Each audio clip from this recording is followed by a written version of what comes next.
भारतीय ऑलराउंडर रवींद्र जाडेजा पारिवारिक विवाद एवं धीरे धीरे बढ़िबार लगी।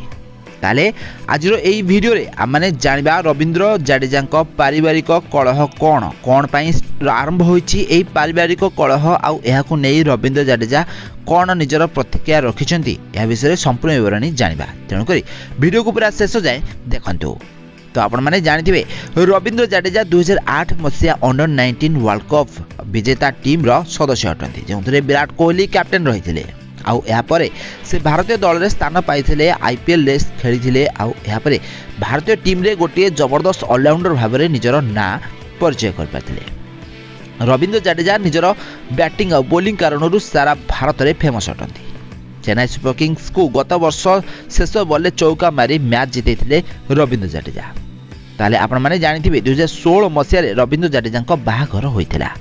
से रिवाबा को विवाह करछंती आउ बाहाघर परे ही रवींद्र जाडेजा घरे कलह आरंभ होइथिला।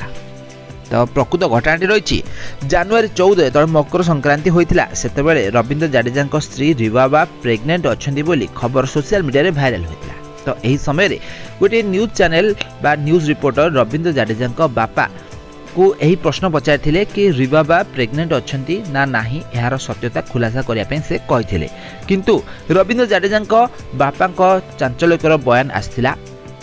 से कहते कि आज को प्राय 5 ରୁ 7 वर्ष हेब रवींद्र जाडेजा ठारू अलग रोचंती से नातुणी मुह भी हेले देखी ना।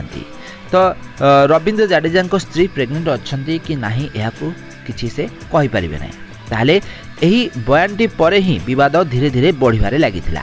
रवींद्र जाडेजा बापांकर धीरे धीरे अधिकरु अधिक इंटरव्यू निया जायथिला जेउथिरे से सबु किछि खोली कहिथिले। आ से कहिथिले कि बाहाघर मात्र 3 मास परे ही तांको घरे कली कजिया आरंभ होइथिला। आ परवर्ती समय रे रवींद्र जाडेजा तांको स्त्री को नहीं बापा मां को ठारू अलग रहिथिले।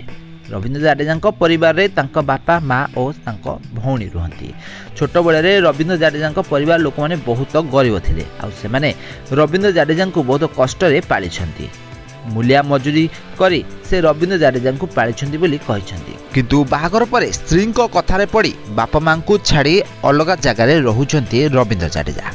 आउ रवींद्र जाडेजा तांको सासुंको पई 2 कोटी टंकार फ्लैट किनिथिला बेले निज बापा मांको पई खंडे भल घर भी मध्य करिनांती बोली कहिछंती रवींद्र जाडेजा बापा। ताले एबे जामनगर रे एकुटिया बापा और तांको भौणी रवींद्र जाडेजा भौणी रहउथिबार कथा से कहिछंती। रवींद्र जाडेजा माँ मृत्युवरण कला परे तांको बापा और तांको भौणी जामनगर रे रहउछंती किंतु रवींद्र जाडेजा अन्य जगह रे रहउथिबार कथा से कहिछंती। तो वर्तमान 5 वर्ष हेब से निज नातुणी को देखी नाहांती बोली कहिछंती। तो एहाकु नहीं रवींद्र जाडेजा भी मध्य उत्तर रखिछंती। आउ से कहिछंती मो बापा सब मिछ कथा कहउछंती। आउ जदि मु पारिवारिक विषय रे माने घर कथा विषय रे कहबी ताले बहुत सारा कथा सामना को आसीबो जहाकु मु चाहेनी कि मो परिवार विषय रे सोशल मीडिया रे चर्चा हो। तो दया करी एगुडी को सब बंद करा जाऊ। एगुडी को मिथ्या अभियोग मो परे बा मो स्त्री उपरे न लगा जाऊ बोली अनुरोध करछंती जाडेजा। ताले आपण माने जानिथिबे कि रवींद्र जाडेजा स्त्री होउछंती बीजेपी विधायक। से जामनगर रो विधायक अटंती। तो तांको इमेज को खराब करबा पई एई भरी सोशल मीडिया रे प्रचार हेउछि बोली कहिसंती रवींद्र जाडेजा। ताले रवींद्र जाडेजा एबे स्त्री सहित निज बापा मां ठारू अलग रहुछंती। दीर्घ दिन हेब से तांको परिवार रु अलग रहुछंती।